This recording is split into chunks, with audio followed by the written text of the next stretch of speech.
El peso del mar ejercía una enorme fuerza sobre el lecho. La presión forzaba el agua a través de la arena y amenazaba con inundar la isla artificial desde abajo. Para mantener fuera el mar, McNicholas inyectó cemento líquido en la arena para sellar el muro de hormigón desde abajo. Pero a medida que se sacaba la arena del interior, tenía cada vez menos peso para contener al mar. Hubo que poner a prueba el sellaje de cemento hasta el límite. En el peor de los casos, la presión del mar podría haber reventado el fondo de la excavación como si fuera el corcho de una botella de champán. Si sus cálculos estaban equivocados, los cimientos podían inundarse y matar a cientos de obreros. Pero él confiaba en su diseño. Una vez sellados los cimientos con cemento, se comenzó a sacar la arena de dentro. Y como responsable del proyecto, no dejó que sus empleados se arriesgasen solos. Me pareció que tenía que ser el primero en estar al fondo de la excavación 10 metros por debajo del mar, temiendo que las 7.500 toneladas de presión del mar reventasen los muros. Pero cuando llegó el momento de la verdad, los muros resistieron. Cuando comprobé que mi diseño funcionaba, fue uno de los momentos de mayor orgullo de mi carrera. Estaba de pie en el fondo de la excavación, mirando los muros de acero y dándome cuenta de que resistían al mar. En noviembre de 1995 se terminó la isla para el hotel más alto del mundo. Y el equipo empezó con la tercera fase de la obra: los cimientos. El apoyo que necesita un rascacielos siempre es enorme, pero en el caso de esta torre, existía un reto añadido. Nunca se había hecho nada parecido sobre tierra ganada al mar. Era una torre de más de 300 metros sobre una isla artificial de 7 metros de altura en pleno Golfo Pérsico. Los problemas se multiplicaron cuando las primeras perforaciones trajeron malas noticias. A pesar de haber perforado el lecho marino a 180 metros de profundidad, no se encontró roca sólida. Pero los arquitectos permanecieron confiados a pesar de esta complicación. A cualquier persona le parecería una locura construir algo así sobre arena y además en el mar. ¿Cómo podría resistir la estructura los terremotos y los vientos de 150 km por hora si solo estaba sostenida por arena?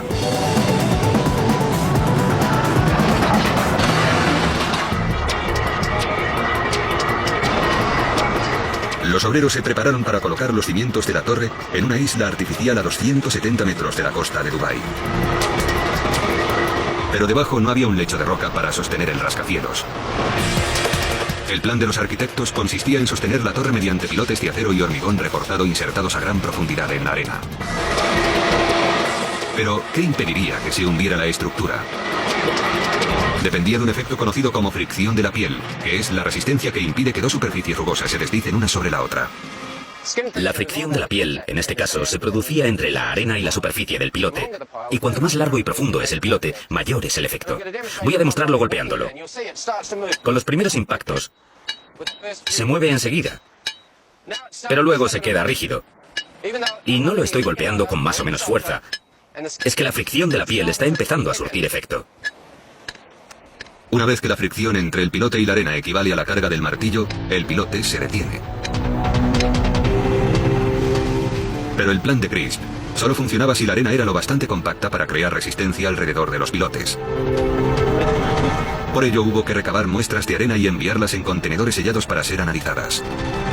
Si la arena resultaba estar demasiado suelta, los pilotes que sostendrían el edificio podrían venirse abajo.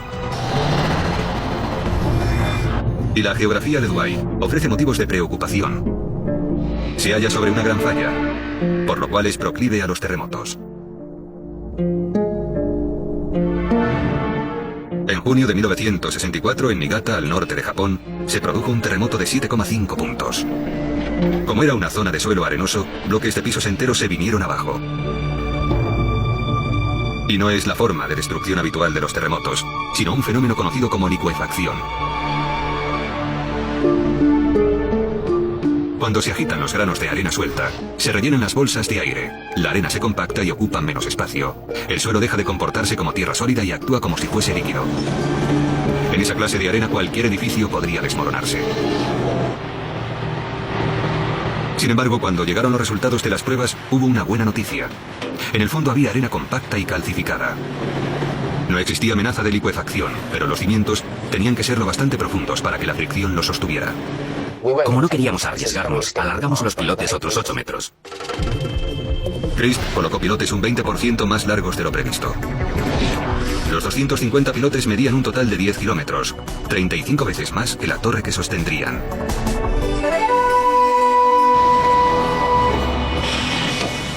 El edificio tenía que resistir lo peor que pudiera producirse en el Golfo. El hotel tiene esbeltas paredes de hormigón que no son capaces de resistir a los elementos por sí solas. Para mantenerlas firmes frente a vendavales y terremotos, los arquitectos diseñaron una solución visualmente espectacular, una gigantesca estructura exterior conocida como exoesqueleto.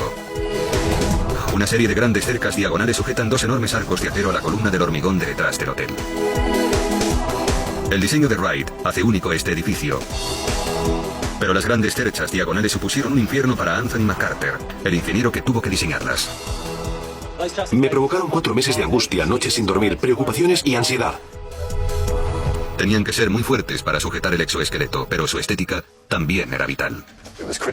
Resultaba crítico que las diagonales fueran elegantes y bellas, porque eran muy visibles. El edificio tenía que impresionar y convertir a Dubái en un destino turístico, así que no se podían correr riesgos. Tenía que acudir a Tom y presentarle distintas opciones. Recuerdo que una vez le presenté 7 posibilidades y me tumbó una detrás de otra. Al final, McCarter encontró una solución estructuralmente fiable y a la vez hermosa que encajaba con la visión de Wright, pero que a su vez le provocó pesadillas a Malcolm Murphy, el constructor. Está muy bien que el arquitecto haga diseños bonitos, pero luego hay que construirlos. Encontró una fábrica a 15 kilómetros de la obra capaz de soldar las cerchas, cada una de las cuales medía más que un Airbus A380 y pesaba más que 20 autobuses de 2 pisos. Soldarlas en la fábrica era la parte más fácil. Lo difícil era transportarlas, ya que cada una pesaba 165 toneladas y medía 85 metros. Nos enfrentamos a un desafío increíble. Nadie había transportado nunca nada parecido en Dubái. Pero Murphy no se dio por vencido. Trajo uno de los mayores vehículos de transporte del mundo, una bestia con 80 ruedas, que viajó hasta la obra a un ritmo de 6 kilómetros por hora. La policía tuvo que cerrar las carreteras y retirar los semáforos para que pasara. Y cuando llegó la obra, los constructores se encontraron con el siguiente obstáculo. Las cerchas de 165 toneladas tienen que ser izadas hasta su sitio.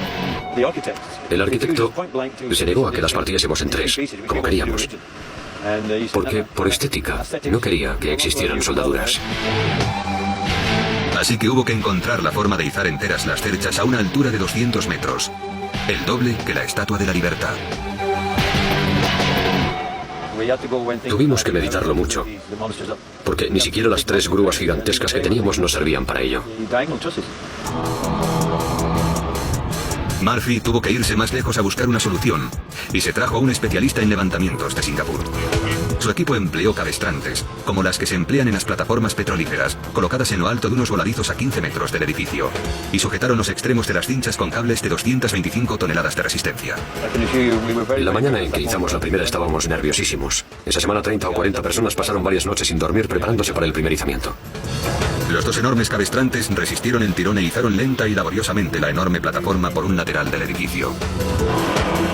Salió todo según lo planeado, pero Murphy y su equipo tuvieron que enfrentarse a un reto final, ya que las cerchas llevaban aparejada una complicación más. Había que colocarlas en su sitio con una precisión exacta, pero Dubái tiene un clima con variaciones de temperatura de hasta 14 grados en un mismo día, lo que provocaría la contracción y expansión de las cerchas, un problema conocido como expansión térmica.